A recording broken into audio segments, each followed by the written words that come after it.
Hello YouTube viewers, welcome to my channel Science to Technology. In today's show, Future Friday, we're going to talk about what the heck happened to Hyperloop Hululu in 2023. So let's dive deep into it. So what is facts here? Well, fact is most of the big players are like they're out. They realize they have burnt way too much money. They're like, yeah, now it's time to close the door. Like people who have built physical prototypes, they're like, yeah, now it's time to close up shop and just walk away. Like this is my personal favorite. This, I'm pretty sure most of you have guessed. Yes, this is SpaceX Hyperloop, which has been removed for railway tracks. You can go there in Google Map and see it, and you can watch years ago. Like I think this is a private railway track for I think industry and all that. I think that's why it was removed and then added back on. So they have removed it, and it's hilarious. It's like ironic why Hyperloop, stretch of the future, cut by like 200-year-old technology. Awesome. Then we come to another one that actually had something that looked like a prototype, which is Virgin Galactic, Virgin Hyperloop. Now they have renamed themselves. Now they actually built it. They actually built a track where things actually moved with some speed. Not full speed, not even close to what they are saying, slower than most railway, but they did something. However, while they did it, it was very clear from the inside. People who are doing the accounting, they were like, yeah, we did. So while this was happening, they were creating plans to lay off half of their company. And the target now is that we're going to work on freight. Now, here's the deal. Ask yourself this question very carefully. Do you want your freight to come in airline, or do you want your freight coming through ship? Now, ship is super slow. It will take a month, but it will be hyper cheap. Now here's the deal. If you are like, wait a minute, we ship a lot of goods using ships. Yeah, that's the reason. It's cheap. We can use planes, 6-hour delivery, but it would be so expensive people won't pay for it. And this is literally like saying, I'm going to run an Ola service, like basically taxi, Uber taxi kind of service. I'm going to build a highway for it. People would be like, what the hell are you smoking, man? So there is no goods that is that high value enough where you're like, you know what, I'm going to build a whole infrastructure just to ship that good. Like we do that, like for many power plants, they do build infrastructure like railway tracks, but those are cheap and they carry bulk of it, as in like gigatons of material moved on them. This is not that. So that's the part that makes me even more painful. It's like, how the heck you can be that stupid? It's like there is no freight in this world that is that expensive to justify that, and if it is that expensive, people will hand deliver it. So it's like, yeah, it just makes no sense. So I'm reasonably sure they knew that they are poofed, they halved it, and now they are slowly laying them more off. So I'm pretty sure that sooner or later you're going to get a news that even they are like, yeah, bye, final. They disappeared. Artificial Hyperloop transport technologies, yeah, they went poof. And many other also went poof. So that's fact. That has happened. So why the heck this happened? Well, here's the this happened simply because people were smoking Elon Musk too much, and they did not do what we call basic research, and they think this idea is young, as in like Elon Musk came up with this idea. It's like his brain actually was like, whoa, big brain idea. Idea is ancient. Depending how you count it, like some people are like, it's not exactly that same idea. It's the essence of the idea, using pneumatic systems to move the system. That goes back to 1799. But if you're like, no, I want exactly this system, that is Robert Goddard in 1904. This is the system. This is the gentleman. Now you may be like, hey, this has a stuff, as in like a blades and stuff. Why? Well, they knew for a fact, even that back then, vacuum is a thing that you can do, but you cannot achieve 100%. And if you're moving very fast, you're gonna have an issue of air block, meaning there will be enough gaseous stuff in front of you that it will slow you down. So they needed a plane. Basically use that air to your advantage. Use that air, pump it, and make it a ski around you. This was the original idea of Hyperloop from Elon Musk. That's why if you look into the details and image of Hyperloop, all of the first generations, they have a giant turbine in front. Why they have giant turbine? Because they were running, basically they were control C, control V of this design. Robert Goddard, 1904, ancient technology. Now what is this technology? Like this is an individual that put his own son, why does he hate his son, and a vacuum train, or like a pull thing. Basically this is a bigger version that they wanted to show that is very safe by putting their own son. Yes, that happened. So what is this technology? This technology is more or less like how monorail is or how maglev is. Like, can we build monorail? Absolutely. Can we build maglev? Absolutely. But these are what we classify as zombie technology, meaning they are so niche within a niche with some extra niche that it actually does not make sense. But because they do exist, they do work, they are not even dying. So it's not like, oh, we tried it, it did not work, and then we let it go. It's not like we are not letting it go, nor we are adapting it. So you will always see one system in Brazil is using maglev, and 5 system in here and there and is using it. It's not enough to classify as a complete success, nor it's enough to classify as an abandoned technology, but it's stuck in that zombie phase. Same with monorail. Of course, there are many monorails, most of them fail, but there are some that is successful. So same goes there. It's like a zombie state where it's like, it's working, it's just like, is it? Like, is it really working, or you're forcing it to work? So it's one of those things. Now, why is that? Well, reality is, on paper, it's great. On paper, it gives you orgasm. It makes your life happy. Everything is awesome about that. But the moment you build it, all you're going to find is 2 things: delay and bankruptcy. What does that mean? That simply means delay, as in, like, you will say, hey, I'm going to build this in 1 year. It's going to take 10 years. Bankruptcy simply means many systems do not scale up perfectly. For example, if you want to send a projectile that is this small, like a gun, pew pew, if you want to send this puppy at, let's say, Mach 2, not that big of a deal. You want a jumbo jet at Mach 2, big deal. That's the same thing you have to understand. Like, many things do not scale well. So if you take I tested a vacuum tube that I can send a kid through, and it's like, no, I'm going to now send a whole car through. Yeah, no. The cost of vacuum will go exponentially higher. Not a little bit higher, exponentially higher. So for that reason, people have tried with, experimented with it, built mock-ups of it, built a prototype, sent their own kid through it, and outcome was always the same. It's too useless. So that's why, like, this was the design, like, back in the days. It's not like, oh, they never developed the idea. They were going all out. They were like, oh, what if we have cities connecting through underground network through across the world, and we're going to have, like, awesome orgasm. But never happened. 1904. Let that sink in. So why the heck that's the case? Well, economics. You have to understand this core aspect that I keep trying to explain again and again. It's just that physics, engineering, economics. Meaning, physics can say many things could be possible. For example, physics can say you can travel at, let's say, 0.999% of speed of light. Okay, that's physics. That's good. So if anybody is coming to you, it's like, hey, I have a rocket that goes at, let's say, 0.9 C. You're like, okay, I can hear you, because again, it's under the physics. So physics is good. It's not like basically running a car on water. It's like, good. Okay. Now then we come to engineering. Can you actually build it? Because again, physics allows you to do everything, but engineering is like, can you actually do it in the budget and constraints and limitations of humanity? Yes and no. And then that's the whole point. That's the engineering layer. Can we build like hover trains? Absolutely. Can we do it low cost enough? No. So that comes to engineering layer. What does it lead to? It leads to the final layer, economics. And economics is the reason why, even if you can push through the engineering challenges, engineering problems, if it is not economically sound, it will go poof. It will just disappear. So back in 1 century ago, we were designing like very basic ass plane to now having jumbo jets that we don't even give a damn about, and we bitch that we do not have Wi-Fi while we are flying through air at like super duper hyper speed of 600 km/h minimum, and we are complaining that we do not have Wi-Fi, and we are actually spending money to have satellite internet on the plane, so planes will have Wi-Fi.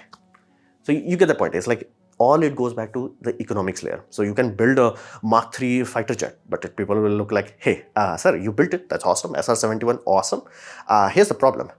Operating this puppy for a few days costs so much that I can put a satellite. I can put many satellites, so you have complete coverage all of the time, 24/7 into 365. Let's retire the project. So this is the critical aspect that you must understand. Economics matter more than anything else. You can try it, you can build it, experiment with it, deploy it, but will it succeed or fail directly goes to economics. So why I'm so sure that Hyperloop will never ever work. Again, be mindful, the idea is 1 century old and people have tried to do it. It's simply because it cannot be a public transport system. It does not have the throughput. What does throughput mean? Throughput means whenever you take Shinkansen, now this puppy can seat a lot of people, like bonkersly large amount of people. Like this also has this one weird design quirk. Like generally high-speed train, they have attached bogie, which we call Jacob bogie, meaning 2 coaches have one bogie. So Jacob bogie allows them to reduce the number of wheels, benefit faster acceleration, deceleration. But because it was in Japan, they knew for a fact that it needed a lot of capacity. So they needed more bogies. So they literally, each of the coach is like old design where each coach has 2 bogies. Consequence, more wheels, more motors and all that. That's the consequence. Benefit, carrying capacity. This puppy can move serious amount of people, and that's how they are running this system successfully. It can move enough people to justify its own existence, and that's what we call people per hour. And of course, depending on the mathematics, location, people per day could be used. Let's say you are talking about any theme park, you will say people per day. So like, 1000 people use per day, or 10,000 people, that's people per day. Then if you're talking about metro, you may be like, people per hour. If you're talking super dense area, that number would be huge, so you'll be like, okay, people per second or per minute. You get the point. Basically throughput, how much people are using it. Hyperloop fundamentally on its design principle cannot carry a lot of people. Like, you cannot make a giant pod. Like, you cannot. If the diameter goes up, the cost of everything goes up exponentially higher. It's no longer even exponential. It's basically you have to count cost in decibels. It will go up that exponential. So you cannot make it. What if you make it long? Well, you can't. If you make it long, the turn radius will become super problematic, and you can't attach multiple of them. So all of that considered, that's why you never see even one design where you have multiple. They can launch it, like they can have 3, launch one, wait few seconds, then launch another. But fundamentally, people per hour would be so low. And you can't make it in long. And by the way, Shinkansen, sometimes they actually put 2 of them back to back. A very rare event, but you can find it. There are some videos of it. Very long train traveling ludicrously high speed. So fundamentally, not enough throughput. That's the biggest issue. It does not have enough throughput. And why the heck something is expensive? This is the most common misconception people have. Like, you'll think, oh, bullet train is cheap because it's only traveling at, let's say, 300 km per hour. Maglev is expensive because it's using maglev and it's traveling at 600 km per hour. So you will, like, both are in Japan. So the one is cheap, one is expensive. So you'll be like, okay, this is expensive. Well, yes and no. Yes, it's expensive, but maglev has nothing to do with it. Like, wait a minute, what? Don't they require liquid helium cooling system? Yes, they do. But the biggest reason why this puppy is expensive is because of the tracks, and not because what is inside the track, simply because of the track itself, the geometry. Why? Speed directly limits your system. For example, in India, we generally do not have very high speed trains, but all the locomotives are generally based on Swiss design. So, and again, there are other also energy, what we call technology transfer system also. So our locomotives are really powerful. Like, you look at an Indian locomotive, you look into the inside. I had the luxury. It's like 220 km per hour. It can actually do that. Our pantograph can actually do it. Yes, then what's the limitation? Tracks. Tracks are like, bro, no. So what is this limitation? Well, G-force. Can you have a maglev system that turns at the same radius as basically normal Shinkansen? Yes, you can do that. Is that people inside would be like, no, sir. No, I'm not coming here to ride in a roller coaster where you are giving me 2G or 3Gs of acceleration. No, sir. No, thank you. Especially given the fact that Japan has ancient population now. So yeah, there could literally be people going poof in that if they did that sort of turn. So consequence, you have to make the track very straight, very gentle curves. Everything becomes limited. Consequence, land acquisition becomes brutal, because you cannot be like, many times it does happen in railway where it's like, yeah, this mountain is there, man. We thought we could drill through, but it's very hard rock. So what if we go around it? Here you cannot go around it. And if you think about going around it, you have to go back like at least 100 kilometers back and then turn from there.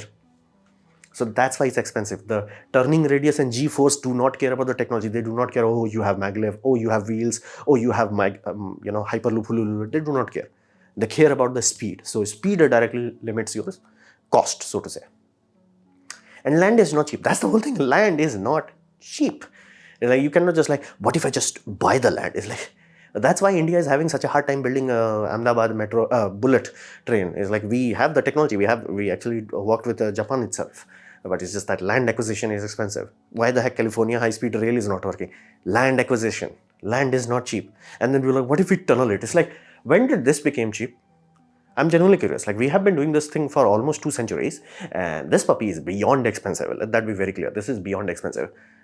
And people are just like, we're just going to tunnel it. It's like, just because Elon Musk made you smoke something does not mean you actually have to smoke it, It's like, Elon Musk, like, people are like, rocket technology is being used. It's like, you can see the machine branding. Like, he bought that machine.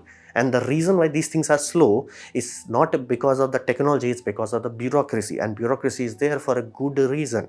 We have learned it the hard way. That's why we have the freaking bureaucracy. So that's why economics just does not work. Can you brute force it? Yes. Would economics allow you to brute force it? Not for long term.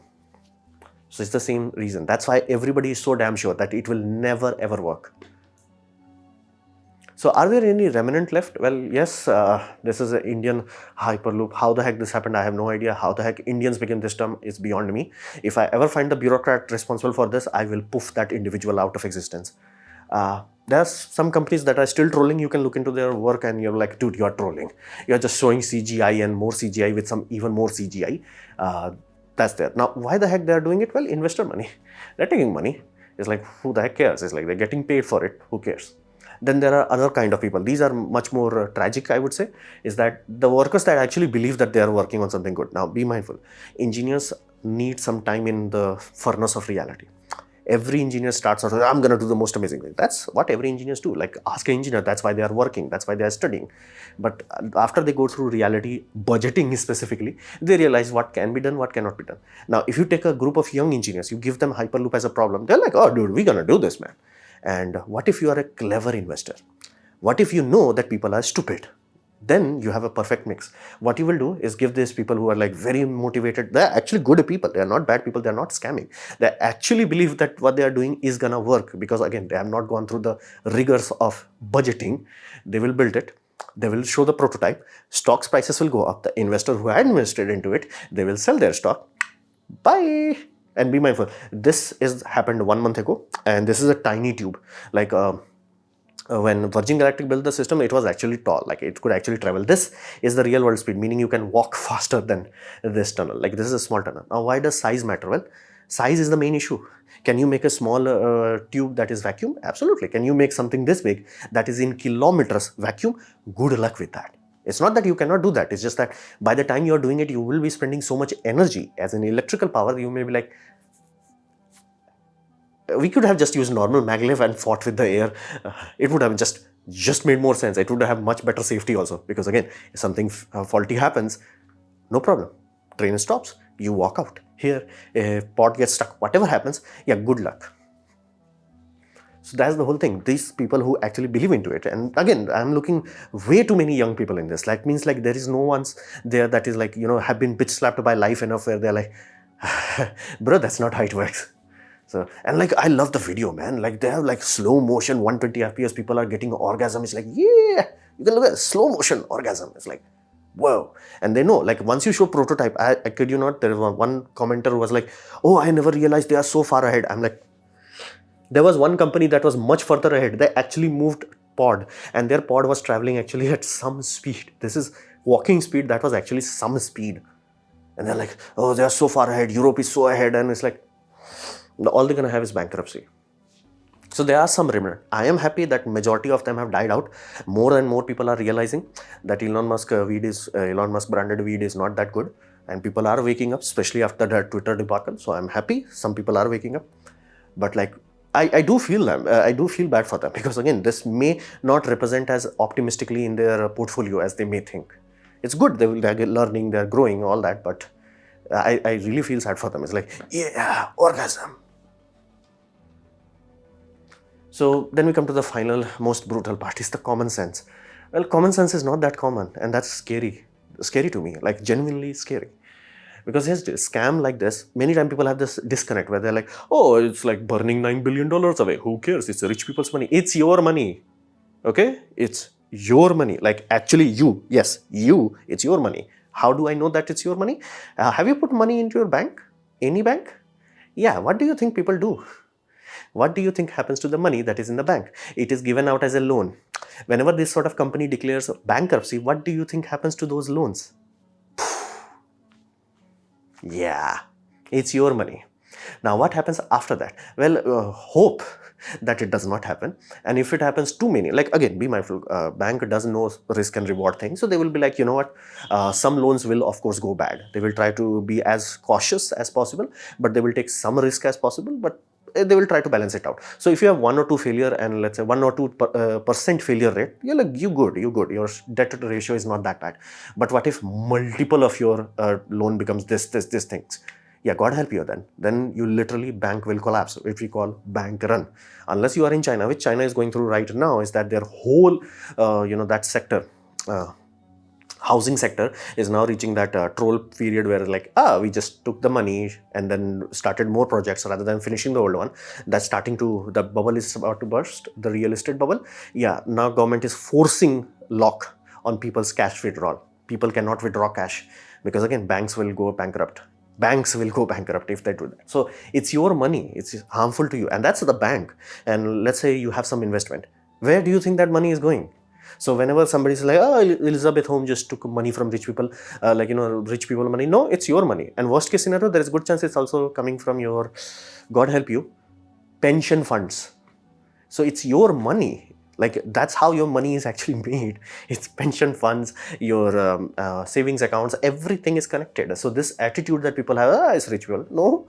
And be mindful, all the investors that are pouring into it, they always keep leeching off some to it for their safety. Of course, I will do the same thing if I have money for that. It's like, yeah, of course, I'll keep some away. Like I'll invest in the company, but as the stock starts to go up, I will always keep selling some to keep a good, safety deposit for myself.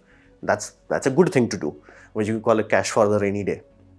But again, if large companies, that is like 10 billion, God help you billion, if you have that many billions keep disappearing, it's from people's money that is going. Worst case scenario, government starts printing more money, inflation goes up. So you suffer from this.